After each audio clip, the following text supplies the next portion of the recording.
Welcome back to my channel. To all my subscribers, thank you so much for being a part of the family. To all my newcomers, get comfortable and make yourself at home. Here at Talking with Gabrielle, we don't just watch life, we talk about it.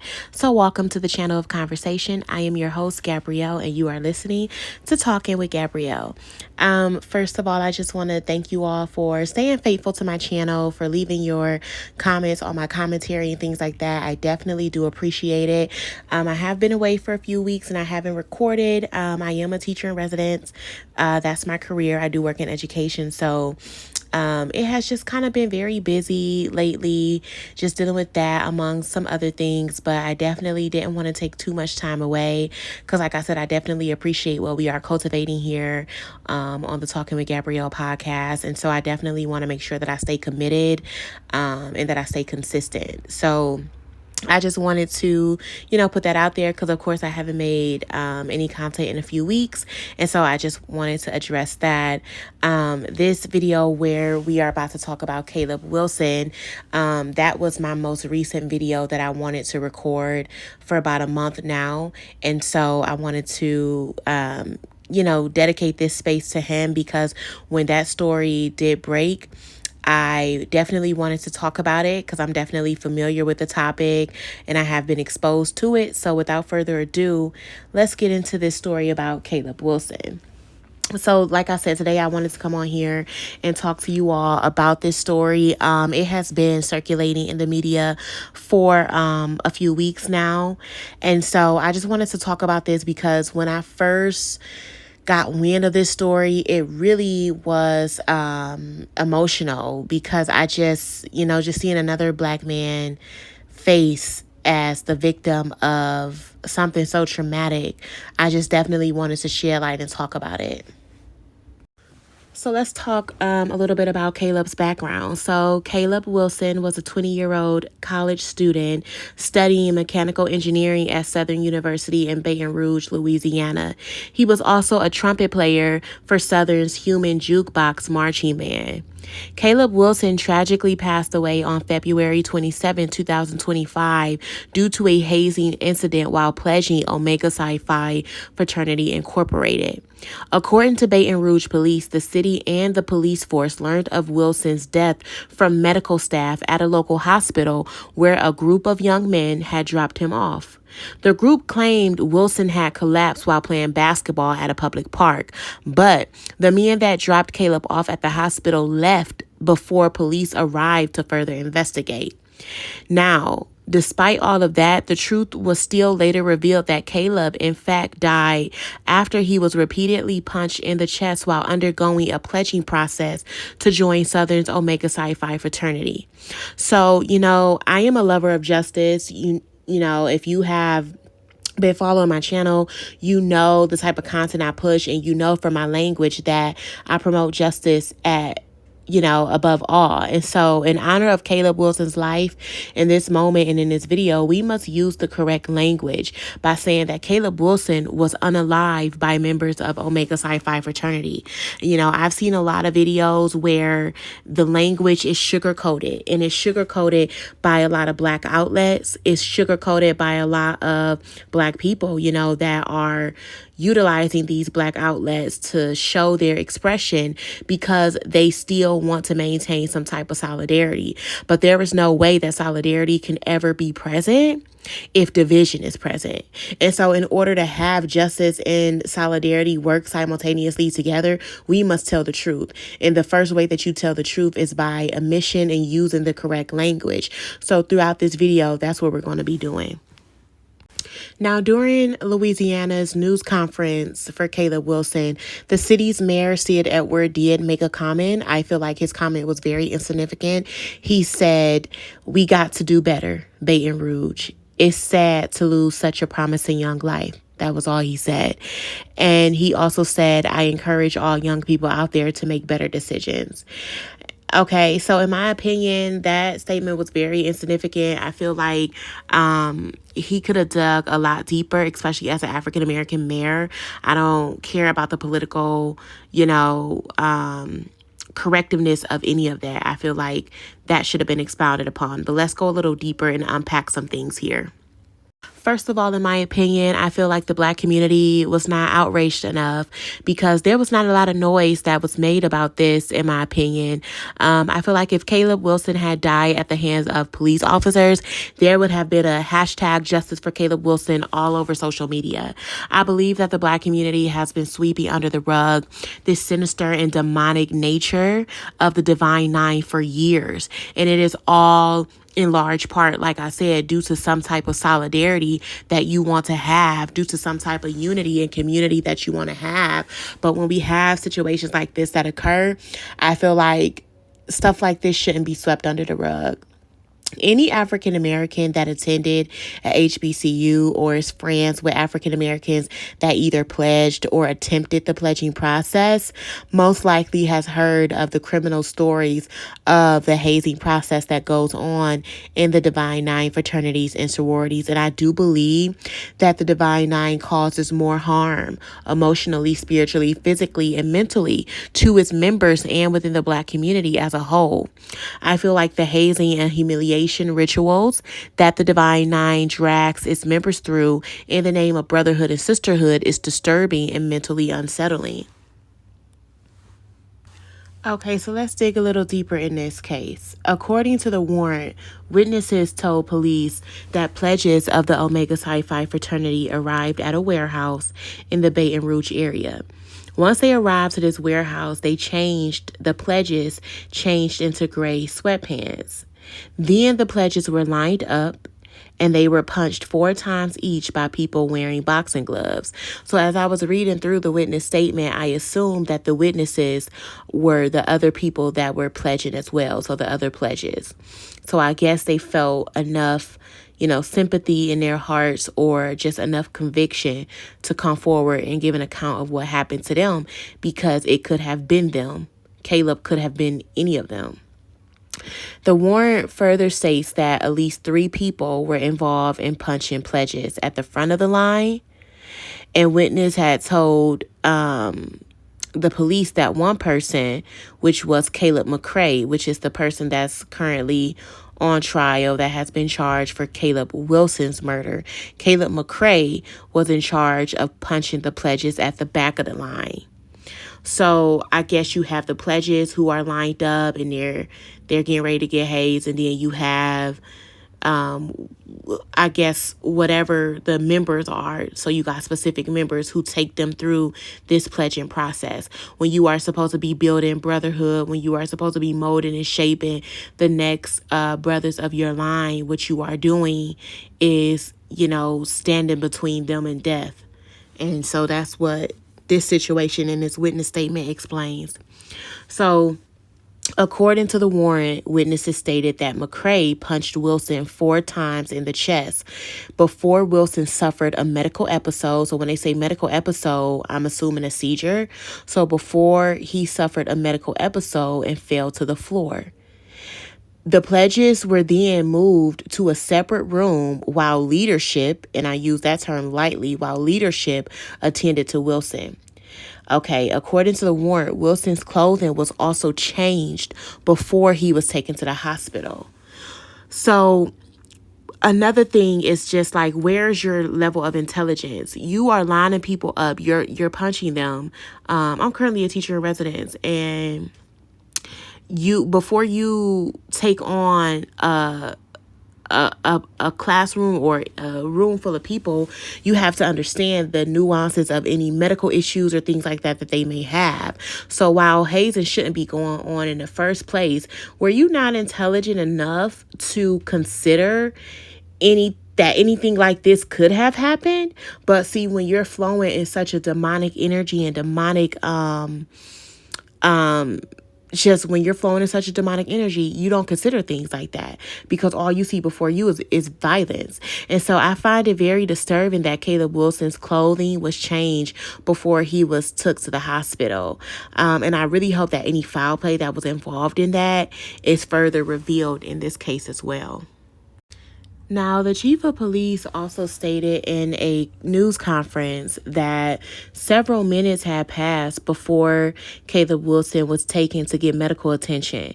And during that time, no one that was present at the warehouse, of course, attempted to call for an ambulance.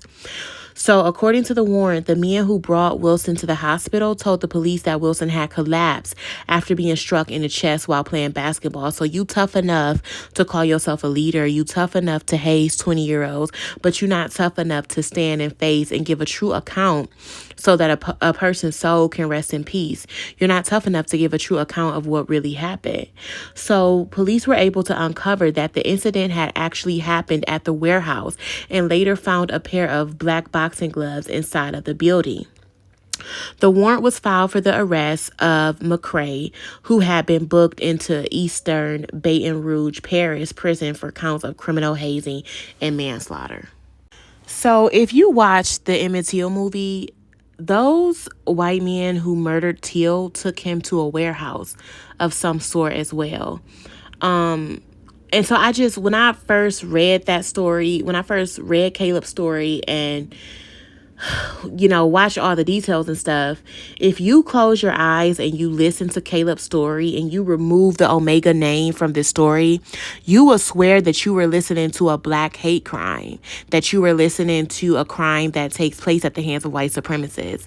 The way that Caleb Wilson was killed, he was punched in the chest repeatedly and then dropped off at a hospital and they left.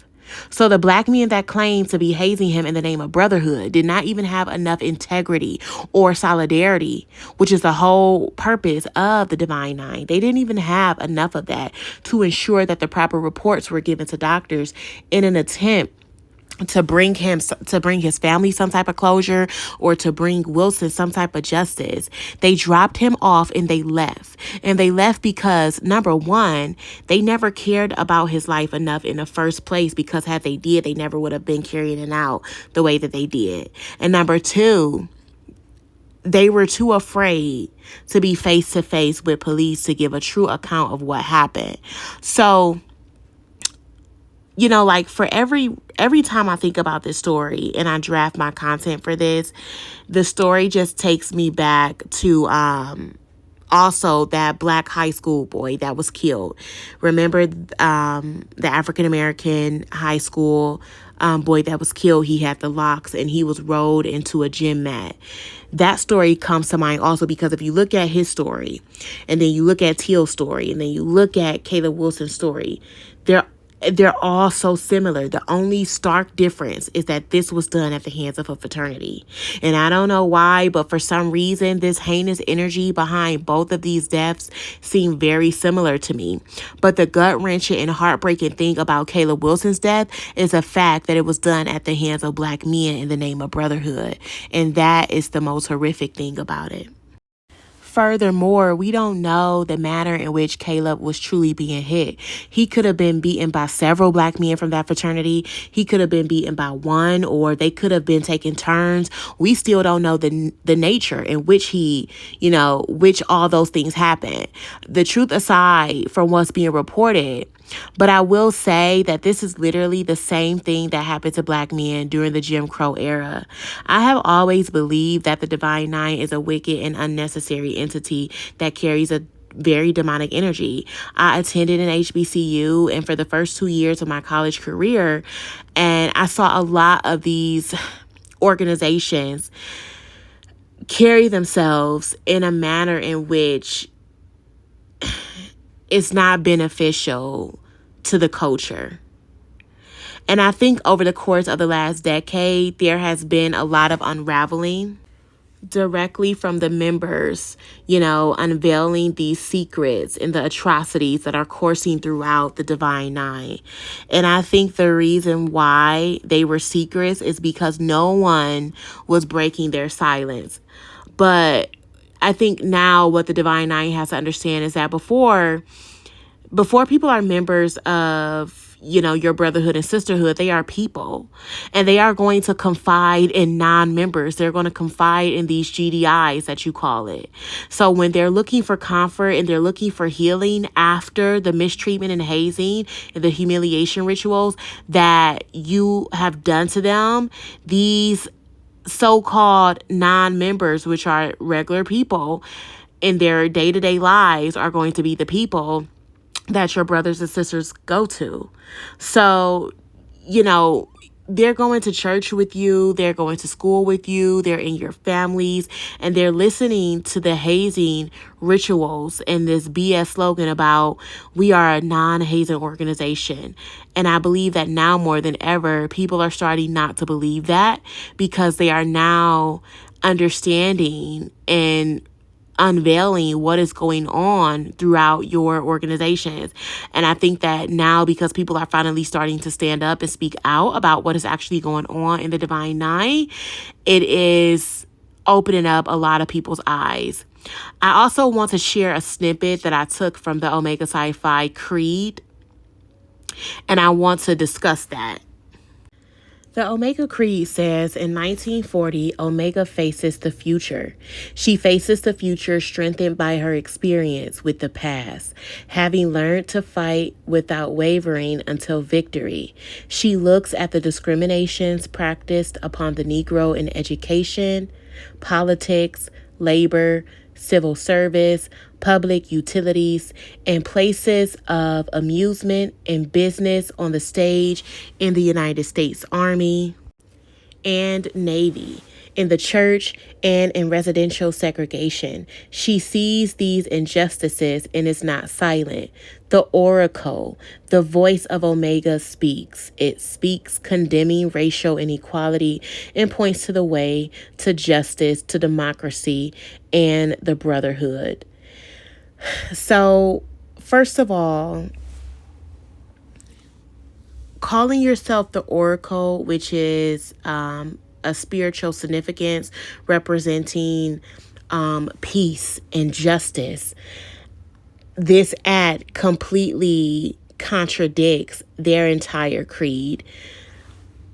To understand that the entire purpose of your organizations were founded as a result of African Americans being isolated and siloed in social spaces, and for you all to turn around and practice that same discrimination, to practice that same hazing, to practice that same atrocity in these spaces of education is a complete contradiction to what the creed is supposed to stand for. To call yourself an oracle, which is the highest spiritual significance of unity and solidarity and justice, but again, to practice the complete opposite of that completely contradicts and goes against the creed. And so I thought that it was very symbolic, and it was very eye-opening that they have this creed with such deep philosophical, spiritual meanings of what they are supposed to practice.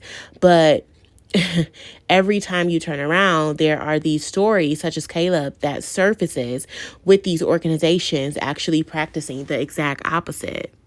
I also think that this is why, there's tens of thousands of Divine Nine members that are publicly taken to their social medias and denouncing. There has been this denunciation process for a very long time now, and I think that a lot of people are starting to come to their senses about just what is taking places in these fraternities and sororities. And I think that when you're young, it's much more easier, which is why, there's a saying that goes, get them while they're young. I think it's much more easier to be impressionable and to be deceived when you are looking for that brotherhood and sisterhood, that sense of community, that sense of belonging, and you stumble upon these organizations that are supposed to represent that. And then you have these gruesome stories that are constantly surfacing. I think that this is one of the reasons why the denunciation process is swarming the Divine Nine in the way that it is. And I wanted to also share this one video before I give the remaining of my commentary. So let me show y'all this. Attorney in real life. I don't play one on television, and I am also a 36-year member of a D9 sorority. Because these are my personal opinions that I'm going to talk to you about, and some of you are going to find them a little controversial, I'm not going to name my sorority, but if you know, you know. Let's talk about the people who are denouncing and what we can do to protect our organizations. So, people who want to denounce, they should absolutely be allowed to do so. If your religious or spiritual beliefs are inconsistent with anything about our organizations, you should be able to leave. I want to talk to you about how they leave and what we can do legally to protect our organization. I think every new initiate and every current member of the D9 organization should be required to sign a non-disclosure agreement, an NDA. An NDA is a legally binding contract that requires you to keep certain information confidential. So in order to be a new member of our organizations, you would have to sign this NDA. In order to continue to be a member in good standing, I think you should be required to sign this NDA also. And let's talk about what the NDA should say so that they will protect the organizations. And you should be able to leave and leave us in peace. So these are the things I think should be in the NDA. Number one, if you decide to denounce, any correspondence between you and your national office should remain confidential. You cannot go and publish your letter or anything they send to you on the internet. Number two, you cannot reveal any confidential information about the initiation process or the rituals that you gained because you went through the process to anyone. Okay, so I wanted to stop right there to unpack a little bit of what she said, and then we'll reconvene. So first of all, she's clearly an elder, and I feel like one of the biggest issues with the Divine Nine is that these elders have these warped, childish mentalities. She's talking about NDAs and secrets of the organizations as if this is some type of preschool clubhouse. And so I think that it's no surprise that the arrest warrants had stated that the warehouse was leased by an Omega man, because these are elders in these organizations that are walking around with these very harmful, warped mentalities that is orchestrating this mess. I think that one of the reasons why a lot of these former members are coming forward and sharing their stories and their testimonies is because they are traumatized. It's similar to what's happening to a lot of these celebrities in the industry. When you start attaching your soul to demonic things, when you start making these covenants over time, that is when depression, anxiety sinks in. And when these people such as Caleb, who was 20 years old, that your frontal lobe is not even developed yet. So it's very easy to be impressionable with these people. And I think that as time goes on and as they get older, as they get more mature, as they develop more within their careers, with their families spiritually, I think that some of them have an awakening that what was done to them in those basements, in those warehouses, the ones that made it out, and that did not have a demise such as Caleb, I think that a lot of their souls are screaming for salvation, that's screaming for deliverance, and their souls is not at peace for the trauma that they endured, all for the sake of trying to be a part of a community. And so I think that that's one of the reasons why so many of these former members are coming forward. So baptisms are public. Marriages are public. And so I understand, I worked for nonprofit organization. So I understand the purpose of gatekeeping, especially when it comes to the Black community and the protections that is needed for us to, rise on a socioeconomic level. However, Divine Nine organizations, I don't see the significance of what needs to be such a secret and gate kept for them. If you're employing people and you're trying to protect your assets financially, that's one thing. And that's one thing that could be understood. But to ask a person to sign an NDA for a social service organization, I think is very questionable in and of itself. And as a person of logic and justice, I would wonder what's going on behind the scenes for you to want people to sign an NDA for something that is supposed to be just social. Number 3, you cannot disparage the organization. So a non-disparagement clause means the organization is not going to say anything bad about you, and you're not going to say anything bad about us. Number 4, if the organization believes there has been a violation of the NDA, they can enforce it through private confidential arbitration. Arbitration, because you don't want this in the court system, because if it's in the court system, it's going to be public. So therefore, the organizations will have an arbitration clause. That's how they will enforce their NDAs. Number 5, if the organization has to enforce the NDA and they are successful, then you, the person who is denouncing, who's leaving, will have to pay the organization's legal fees. Number 6, if you violate the NDA, there should be a liquidated damages clause in the NDA. That would be a set amount of damages, money damages, that you would have to pay to the organization if you violate the NDA.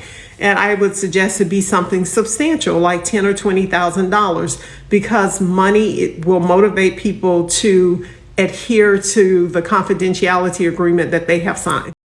Whenever I signed a confidentiality agreement in the past, it was for my career. It was for work. It was, as an executive assistant or as an administrator of an organization, of a company, where if certain confidential information was leaked, that it could jeopardize people's financial security. And so I'm not understanding, outside of that, I'm not understanding what needs to be confidential with a social organization. Because if your organization is doing work for the greater good and everything is above ground, then why does your initiation process needs to be a secret? You are a social organization. Y'all are supposed to be walk outside of scholarship and education and things like that. Now, I understand that the Divine Nine has a headquarters and that they do have jobs that they employ people with, and that's understandable. So if the confidentiality clauses is for that, then that's completely understandable, especially as a Black organization. If you want to protect yourself like that, that's fine. But we're talking about the social aspect of it. What about the social aspect of it? If it's being done above ground, needs to be confidential. And so I feel like there's a reason why they don't want anyone to talk about the initiation process, to talk about the rituals. And rituals in and of itself, I don't care how you put it, no one should be doing a ritual for a social organization. Because when you're talking about energy work, light magic, dark magic, black magic, white magic, all that, those are where rituals come from. And so it's like, you don't want people speaking on the initiation process and on the rituals, because you know what y'all are doing is not above ground, and you know that what y'all doing is not right. And so, yeah, I just looking at stuff like this, I don't know, it doesn't seem right. And, back when African Americans were prohibited from partaking in higher social experiences, and they were excluded from resources and opportunities due to their inability to socialize on an equivalent level as their white peers, this is how the Divine Nine was born. But unfortunately, there's been this sick and wicked aspect of the Divine Nine, where the members of the Divine Nine is running it right into the ground. And this is why I think this is one of the reasons why a lot of people now are not pledging. And when you have members of the organizations who hold esteemed roles in life, such as lawyers, and they're coming and they have to make videos advising their organizations on how to protect themselves and trying to go through a private arbitration if things go south, when I feel like this is completely contradicting to what the organizations were supposed to be about in the first place. But when you have to start coming forward to advise people on how to legally protect yourself, I think that the denunciations must be very heavy. And I think that you must not be gaining the traction in the memberships that you were just 20 years ago. And, a lot of like baby boomers and a lot of the elders back in the day, they may have been okay with getting their behinds beat for a Letterman jacket and just for solidarity, because, when you look at the history of the matriculation of Black people throughout America, Black people were always about family. They were getting married through slavery. So they were migrating together as families and as churches. So it was always a big sense of togetherness and wanting that sense of belonging with them. But now, decades later, that mentality is not as present amongst the Black culture and community as it once was. And millennials and Gen Zs are not really interested in pledging as they were, as people were back in the day. And I feel like a lot of the members now, they see that.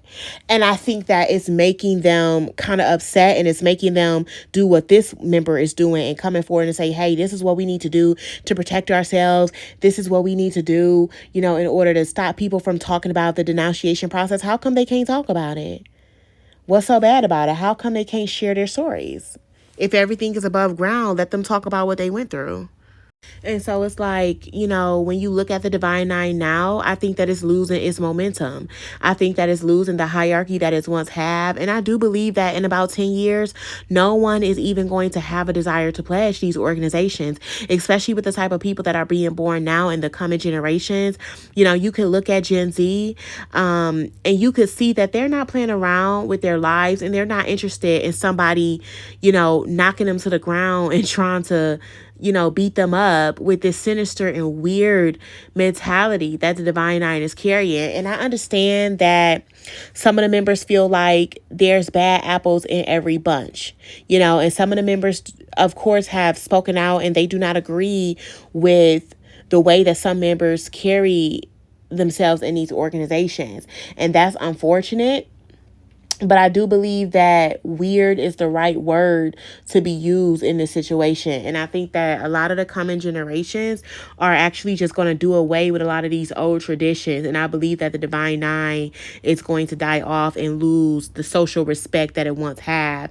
There's not enough damage control, that can be done in the world that can cover up the fact that people are literally watching the Divine Nine unalive people, all in the name of brotherhood and sisterhood.